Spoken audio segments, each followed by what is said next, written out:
A very good morning to all you Pies fans out there. It's quite gloomy this Sunday, but it certainly wasn't that last night. So, player ratings, I think it's here to stay. We're going to get through it. Let's pump it out, and let's start with Brayden Maynard. Even without looking at the stats, he was really, being at the ground, he was one of the most impressive players there. He won most of his duels, if not all. His 1%ers were just Brazzy personified. And then those 2 goals in a row, that second one in particular, lifted the proverbial roof off the MCG. If we were playing at Marvel, would have been torn to shreds, that roof. So really good to see Brazzy have impact in many different ways. Let me put this on. Hold on, let's get some colour here. There we go. That's more like it. He just looked like all Australian Braz from, was it 2022? 2 shots, 2 goals, 6 score involvements. Like, he was very impressive. I'm going to give Brazzy, I'll write this down as we go through this. I reckon that was a solid 8 out of 10 for Brazzy. And he didn't get his 20 touches or whatever it was when he was in All-Australian form, but he did everything else right. Nick Daicos, now, without having a massive imprint on the game, he was good, but it was nice to see the team perform well without needing Nick Daicos to thrive. But at the same time, he still had 26 touches. He had 4 clearances and he kicked a goal.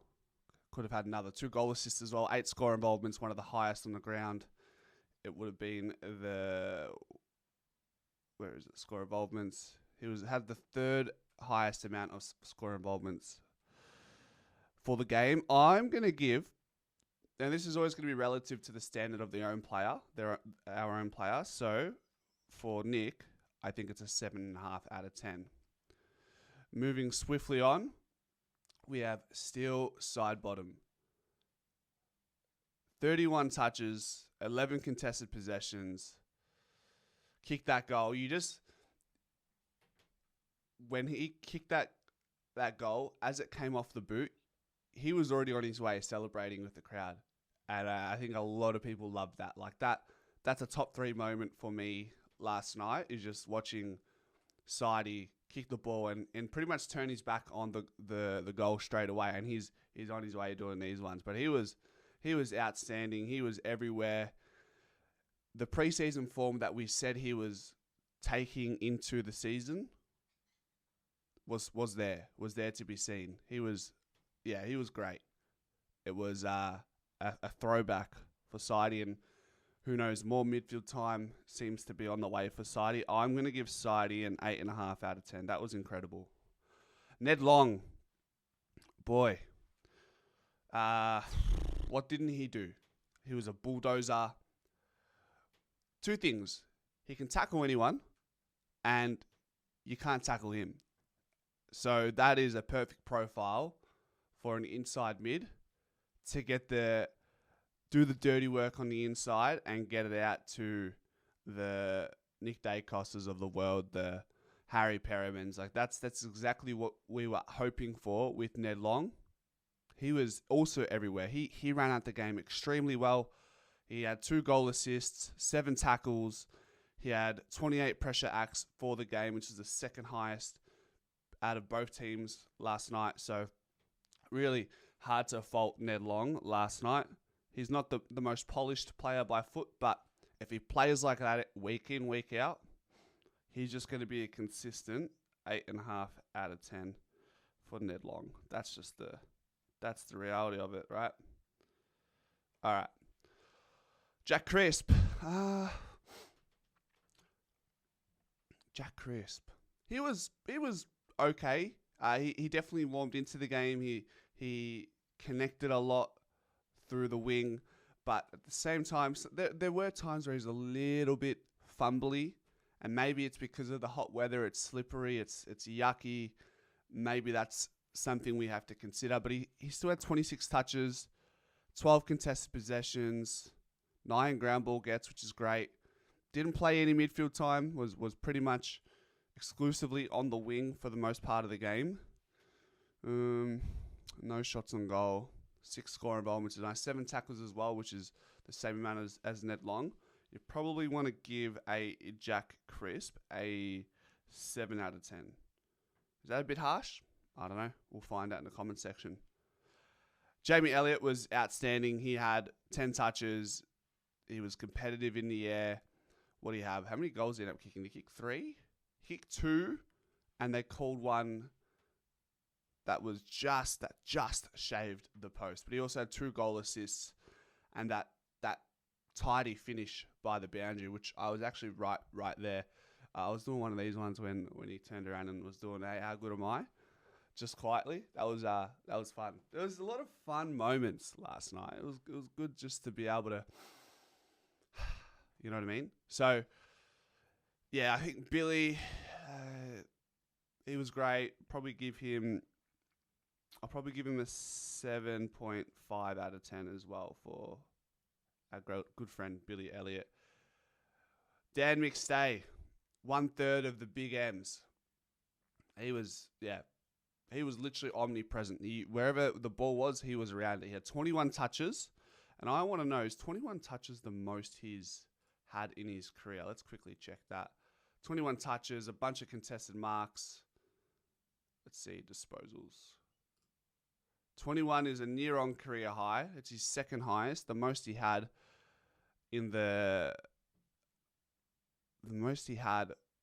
is 24 against Richmond in that elimination final where he played pretty much ruck the whole game. So there you go. How many contested marks did he take? 4 contested marks. That's massive. Anything beyond 2 contested marks a game is going to put you right up there with the best of the best. How many goals did he end up kicking? 6 shots, 3 goals, 2 behinds. I think that's also an 8.5 out of 10 for Daniel McStay. Another Dan Houston. Wow. The polish he adds to our back half ball movement, the trust and solace and peace of mind that I have when Dan Houston has the ball right now puts everyone's mind at ease, and I think he will continue to do that for the remainder of the year. 27 touches. He had 12. How many intercept possessions did the man have? Something ridiculous. He had like 11 intercept possessions, which was a team high, and that's what he does. He's able to defend very well behind the ball also, and can take intercept marks if needed. So I think Dan Houston, 27 touches on his first game for the Pies. We'll give him an 8 out of 10 for D. Houston. Josh Daicos also had 26 touches. So 53 disposals between the 2 halfback flankers. And that's exactly what you want. That's exactly what we've been crying out for the last couple of years. And it seems like we've finally got this nice little tandem in Josh Daicos and Dan Houston. And they're not going to kill you by speed. They're going to kill you with the way they use the ball exiting the defensive half. 4 score involvements for Josh Daicos. Dan had 6. I'm going to give Joshy D a 7.5. All right. Tim Membrey, the other third of the big M's, the second third of the big M's. 17 touches, kicked those 3 goals in the first quarter. He had 2 goal assists very early on as well. So he was very impressionable on the game. Left his imprint very early and made it known. And sometimes when you just need the scoreboard to tick over, you need your Tim Membreys to convert. Last week that wasn't the case. This week it is. Tim Membrey, 17 touches. Did he have 4 goals? 4 goals, 1 behind, extremely accurate, 11 score involvements, one of his best in his career. I'm going to give Tim Membrey, I think in the context of the game when it mattered, he deserves a 9. He deserves a 9 out of 10, let's be honest. He got us out in front. He gave us that confidence very early. Lachie Schultz, mate, his pressure was great. He found the ball. He had 17 touches. 9 of his possessions were contested. What else did we like from old mate Lachie Schultz? 7 ground ball gets, so really competitive at ground level. Port, not the best ground ball side, and Shooter did very well to do so. post clearance contested possessions he was huge in as well. So he got the goal, he got the solitary, he had a goal assist, 7 tackles as well. So it's exactly what you want from Lachie Schultz. More of these games from Shooter, please. 8 out of 10. 8 out of 10 for Lachie Schultz. Who else do we have? Brayden Mihocek. Another very impressive game from the third of the Big M's. 9 touches, 3 goals straight. In the moments where he had a say in the game, he was efficient. 2 contested marks as well. I think it's just it's a tidy 7.5 for BM Brody. Darcy Moore. Maybe I'm going to upset some people in this one. He had 10 touches, 3 intercept marks, and he had a bunch of spoils as well. Like, I think he had a game high amount of spoils. I think Darcy played good, but he didn't play great. And I think for us to win the flag, for us to go deep, we need Darcy Moore, our captain, to be great week in, week out. I just feel like he's getting his hands onto a lot of aerial contests, but he drops it at the most critical moment, and that critical moment is where you're sticking those marks. So he'll have 2 hands on it, and then it will fall out somehow. So I do have hope and optimism that he will eventually find his intercepting ability again. He still had 3 intercept marks. He had 4 last week, which is their elite numbers. But I felt like in the first half, he could have had 5 intercept marks alone. So that's my standard for Darcy Moore. You want the ball coming into your back line, and you want to have faith that if it's going in Darcy's direction, the ball won't hit the deck. But right now, when the ball comes his way, in a situation where the ball's been moved quickly against us and he's in a genuine one-on-one, he's not always clunking it. Most of his intercept marks are generally when there's a hack kick outside, coming back out of our forward 50, and we're all set up. That's a different type of intercept mark.